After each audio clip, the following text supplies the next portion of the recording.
Welcome, everyone. My name is J.B. Orange. I'm the Scientific Director for the Canadian Centre for Activity and Aging. I'm here on behalf of my research associates and research assistant students to talk to you about a study we conducted in which we screened for potentially modifiable risk factors for dementia during functional fitness assessments. A study by Livingston back in 2020 identified potentially modifiable risk factors for the development of dementia, and they can count for 40% of the risk for developing dementia. Several symptoms of dementia are now known to be manageable, and the onset and course can be modified with preventative good care. We know that targeting care can improve ability, skills, and knowledge of persons living with dementia and their care providers to help them cope with the symptoms and to change the course of the experiences of those who live with dementia. The objectives of our study were to carry out a feasibility to screen for these 12 potentially modifiable risk factors for the development of dementia in a sample of community-based older adults who participated in group exercise classes in tandem with a functional fitness assessment we'd done here on site at the CCAA. Questions that we asked were, could we train the screeners to use effectively the CCAA proprietary software called Herald, Healthy Active Living Database, to store and to manage the risk factor data?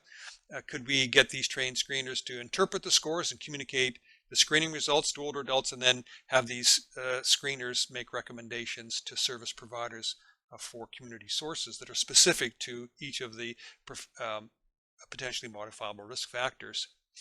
Our study trained screeners back in October 2021 to administer the screening protocol, to use the Herald software database, and to make recommendations that are specific to each of the potentially modifiable risk factors for each of the participants. We had 31 older adults come through the study. Face-to-face screening for the modifiable risk factors was conducted following functional fitness assessments for those individuals who are in group classes. Electronic summaries of the scores were generated by Herald. They were reviewed with each of the participants via the trained screeners, and then the screeners directed the participants to community-based resources. The screeners didn't do consulting services. They just referred these individuals off to various community sources. So what was reported by the 31 participants was that hearing loss, hypertension, and physical inactivity were most frequently reported. The least frequently reported modifiable risk factors were depression and lack of social support. It's not surprising to see hearing loss although as a potentially modifiable risk factor, because it carries about 8% out of that 40%. There were lots of females who were diagnosed with hearing loss prior to the study, and many of those individuals self-reported hearing loss were females as well. Hypertension was reported by 60% of them, and these were physician-diagnosed hypertension, as well as physical inactivity. 9 out of 31 reported not meeting the current 24-hour physical activity guidelines. Depression and lack of social support, other potentially modifiable risk factors, were not reported very frequently among our group.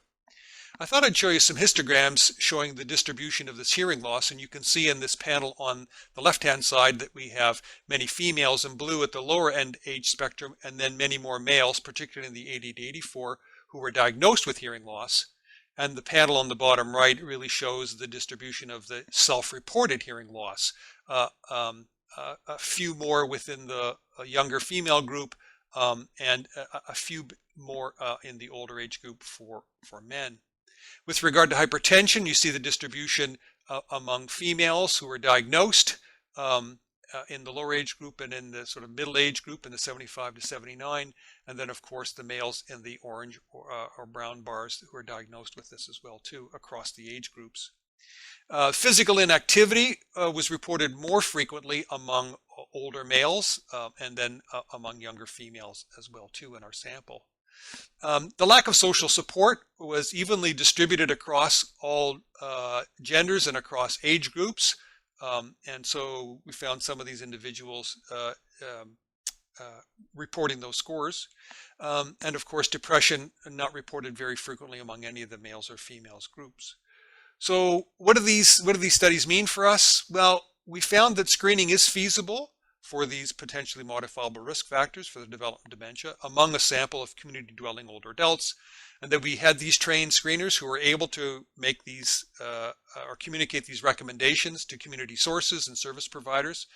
And as a result, we're currently carrying out a pan-Canadian study to determine the feasibility of administering the screening and recommending processes in a range of community-based healthcare and exercise-oriented settings across Canada. Thanks very much for attending.